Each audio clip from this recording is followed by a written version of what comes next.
Thank you very much for coming, everyone. So we're going to build on some of the insight from the Honourable Minister into this changing face of global diplomacy by welcoming here. With me on stage, we've got in charge Foreign Affairs Department for the BJP, Dr. Vijay Chauthaiwale. Nice to see you in person. Nice to see you. We've also got the Deputy Trade Commissioner, Investment for South Asia, and the British Deputy High Commissioner for Bengaluru, Anna Shotbolt. Welcome. Thank you. Congratulations on your new job. Thank you very much. It's a pleasure to be here. We've also got the Consul General of Switzerland in Bengaluru, CEO Swissnex India, Jonas Brunschwig. How are you? Great to be here. Wie geht's? Alles gut, ja? Okay. And the Trade and Investment Commissioner, Austrade, Munish, Sharma. Welcome.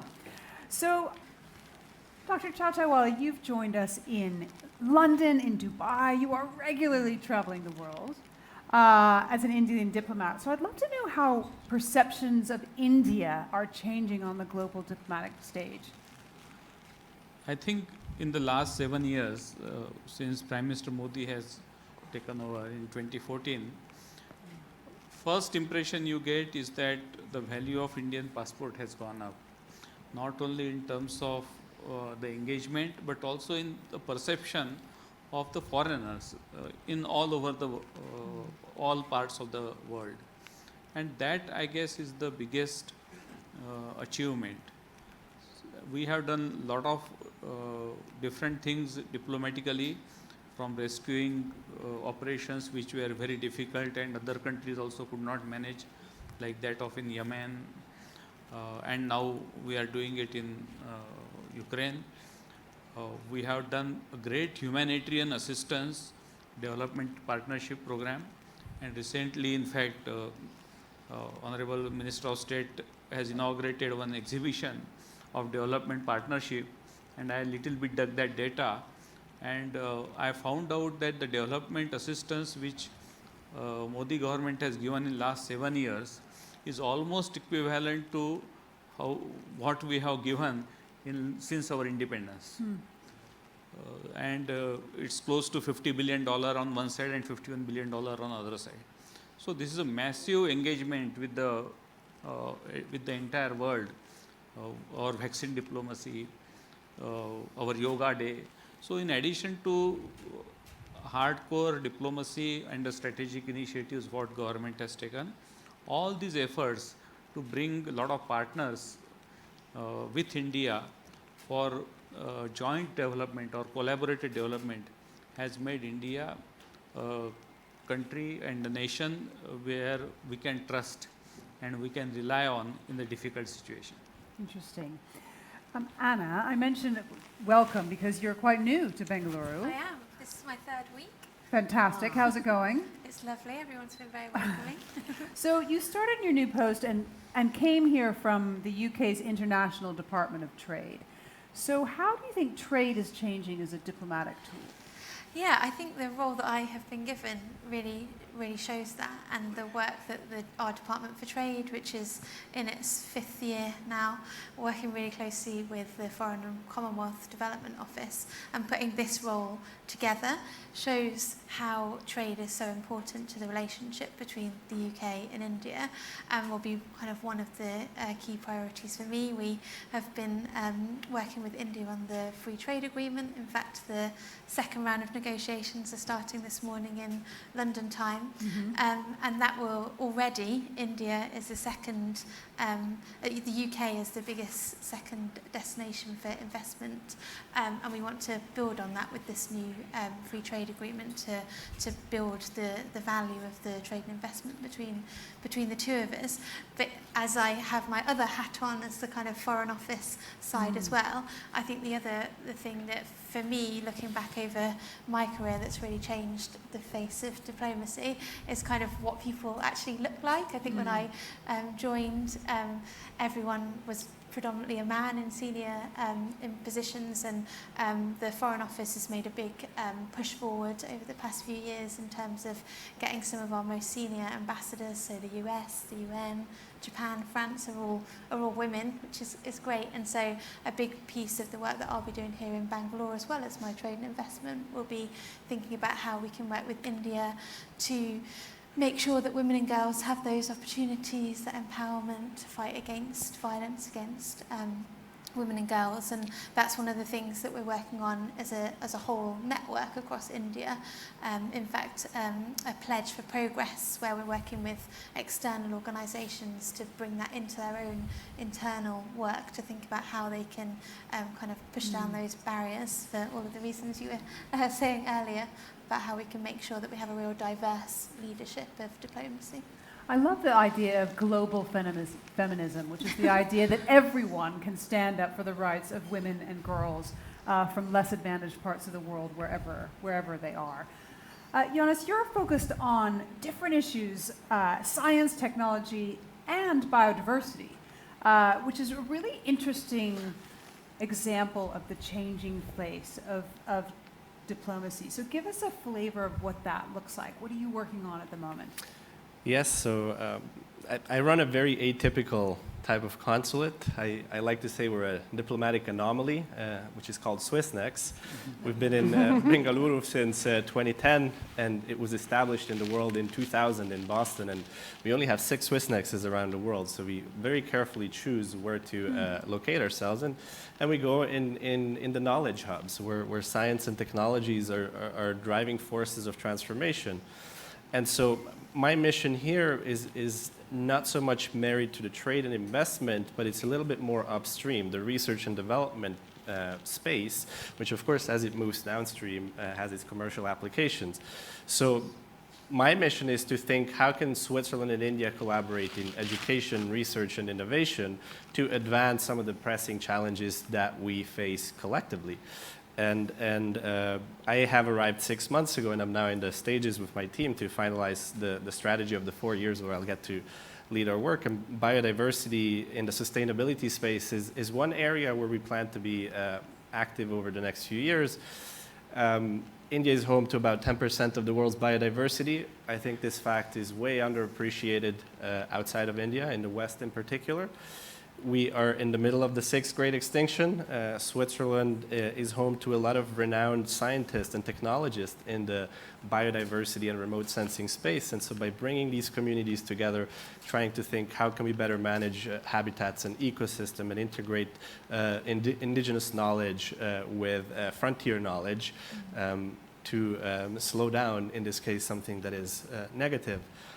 In the health space, we're looking in particular at antimicrobial resistance. So again, a challenge that is not unique to Switzerland and India. It's a global one, but the 2 locations are uniquely positioned, again, because of the knowledge bases that they have, to collaborate, and by collaborating, accelerating some of the solutions that then, again, in the downstream could take the form of some therapeutics and startups that we'll see reach the market. But again, we're more upstream.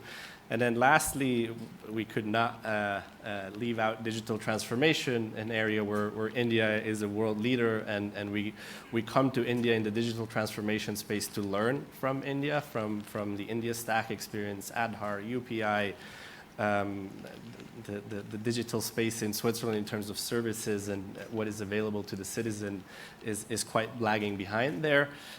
But then also thinking about digital transformation from another perspective. So this year we'll have a project on digital self-determination for people with disabilities. So what does it mean to create more agency in the digital realm for people who have disabilities, and particularly in the context of India? This is something that we'll be working on this year. Thank you, Jonas. We'll come back to you in a moment. Munish, we live in a time when there's a real tension between creating economic growth at home while there's disenchantment with globalization. And we've seen that over the last couple of years. As a diplomat working on the free trade agreement between India and Australia, what's your approach to this? That's a big question. So I think that's becoming a global reality even before the pandemic. We did our own study of where our next global trading partner is going to be. If you look at our trading partners, we've had a very strong relationship with Japan, with China. We commissioned a report in 2018 looking into the future to 2035.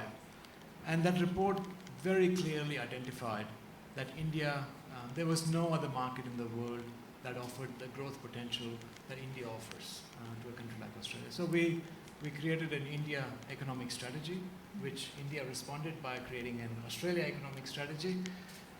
So we've been working on this for quite some time, and we're very clear that the next decades or century friendship and economic partnership for us is with India. And what the pandemic has shown us, some issues around global supply chains, and the word that we had not looked at, diversification of markets. So a lot of our trade currently is with another billion people country, and when countries impose tariffs on our wine and barley, that creates a problem. So we are working very closely with India. In the middle of the pandemic, this is another sign of changing global diplomacy, where prime ministers are now meeting. They had to travel across the world. Now they are meeting over WebEx. We signed a comprehensive strategic partnership agreement right in the middle of the first wave. We've got people now traveling. Our trade negotiators are traveling, and we're very hopeful for a early harvest agreement. And this agreement will actually help India's agenda of self-dependence, self-reliance, and because we've realized that for India to increase its manufacturing, it relies on certain critical minerals, critical technologies. And Australia has 10 of the 12 critical minerals that India is looking for in medical technologies and so many other areas, in cyber and space and everything. So we're very, very hopeful for the new agreement will actually contribute to India's agenda. Thank you.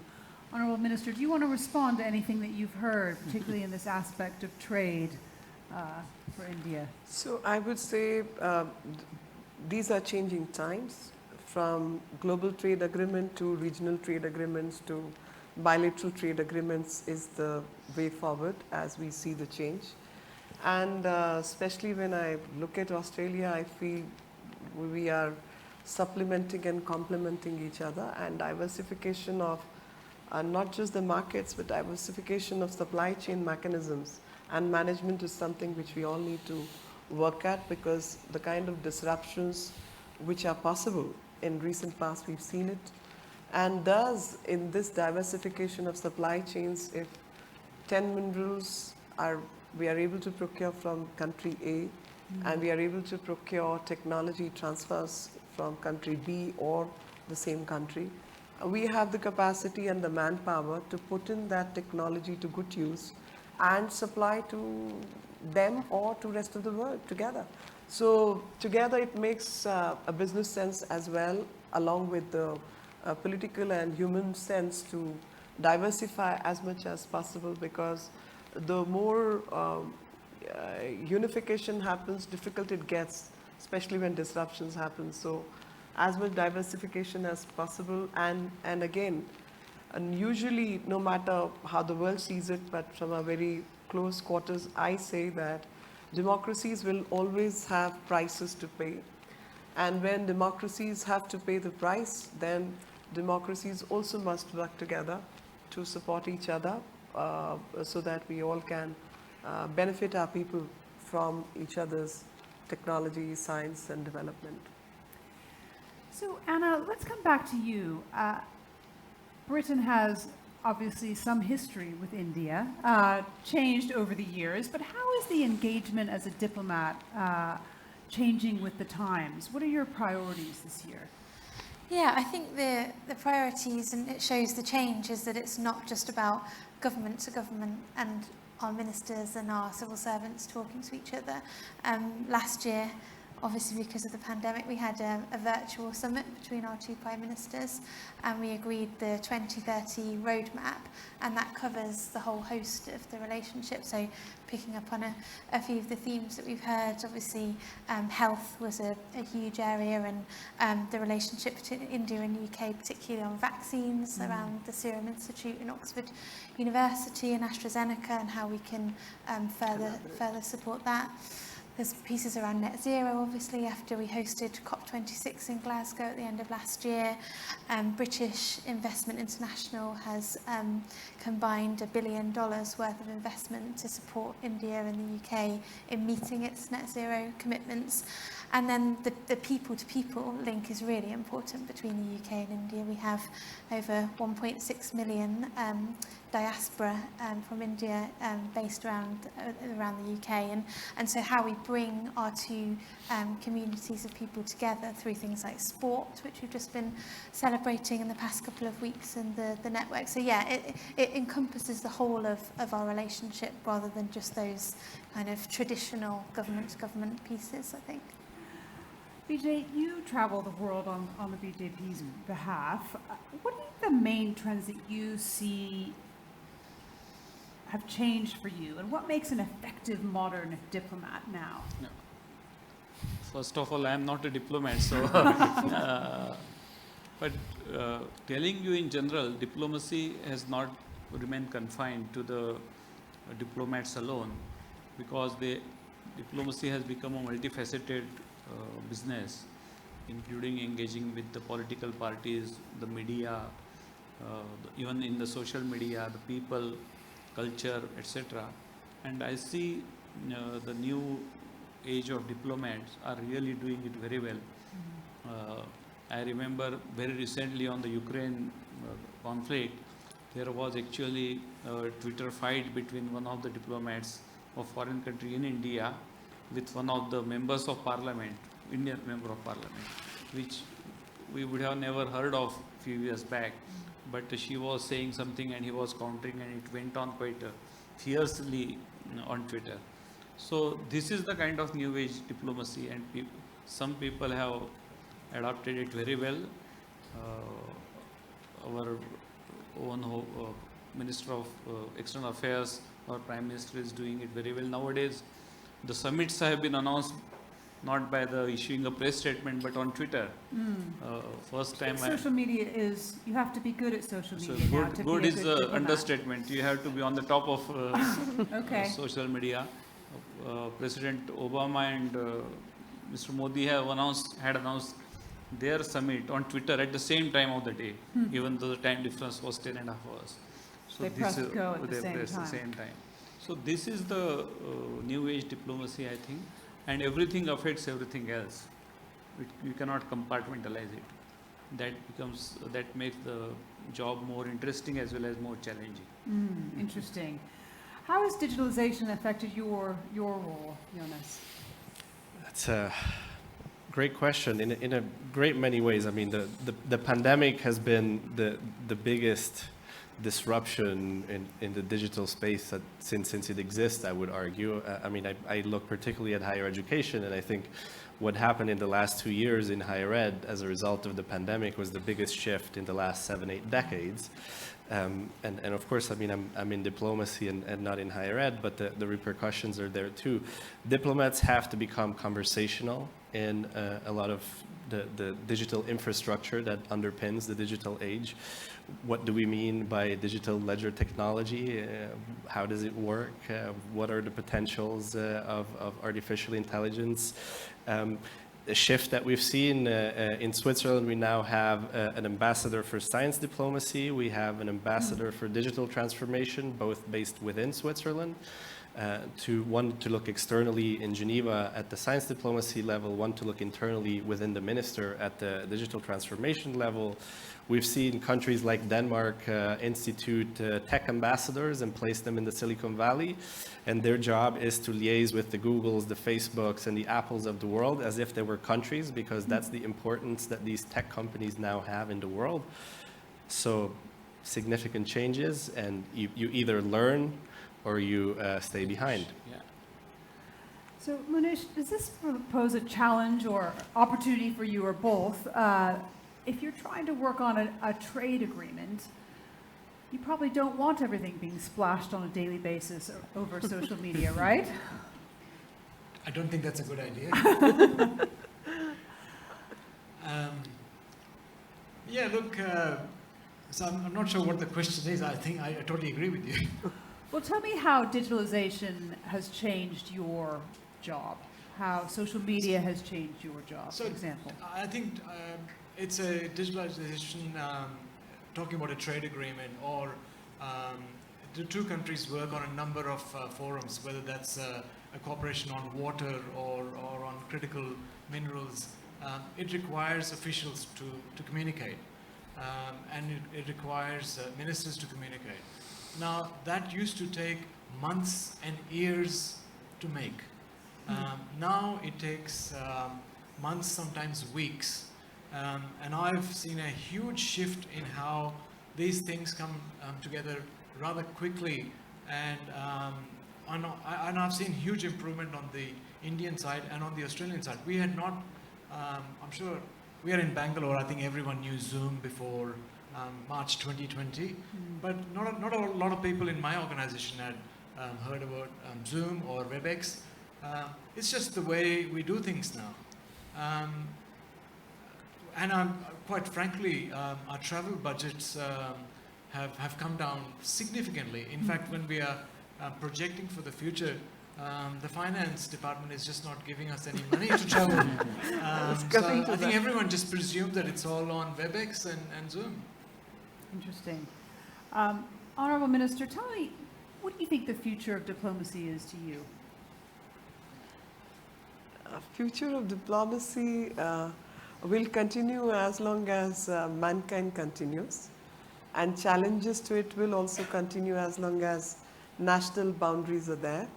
But digitization, ease of communication, everything being out in the open has its advantages and disadvantages also, because as Munish was saying, that if FTA or some other agreement needs to be done and somebody hacks into it, or somebody gets to know before it is done, or somebody wants to create impediment into this not getting done, and Zoom calls, WebEx calls are very good, but what about cyber security? That many a times you have encrypted messaging to each other, and if decryption happens before you can encrypt it, or in the processes. So there are multiplicity of challenges. So it's not all hunky-dory with digitalization, let's be very happy about it. I mean, cybersecurity remains a challenge, data mining remains a challenge, data manipulation remains a challenge, using or misusing social media remains a challenge. So those are the sides of diplomacy which are a challenge, or these are the challenges to new phase of diplomacy. So when we have to meet the challenges, and when we talk about global order also needs to be ordered in cyberspace. And I think right-thinking countries, right-thinking policies need to be made on those fronts as well. And also, we talk of, all kinds of imperialization of forces which were physical in nature. Today, the cyberspace itself could have a similar kind of repercussions. So more democratization of the space needs to happen. More internet availability can lead to democratization, but a certain narrative building can also lead to undemocratization of democratic forces, or legitimate governments being challenged. So there are many aspects to it, and that will be the face of diplomacy, because these are the challenges which new age diplomats will have to meet. And this is how the countries need to converge their energies and their ethos and bring them all together to create a new cyberspace order for countries to operate safely in the cyberspace. And I think that's how I see the new age diplomacy. And when this was being discussed earlier on the panel about certain countries appointing cyber diplomats or ambassadors.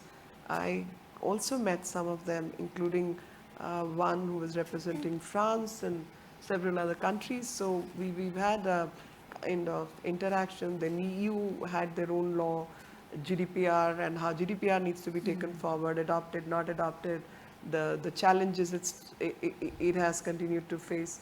So there are many aspects, and since communication today is going to be digitalized, that space itself needs convergence of energies, and that's how I see the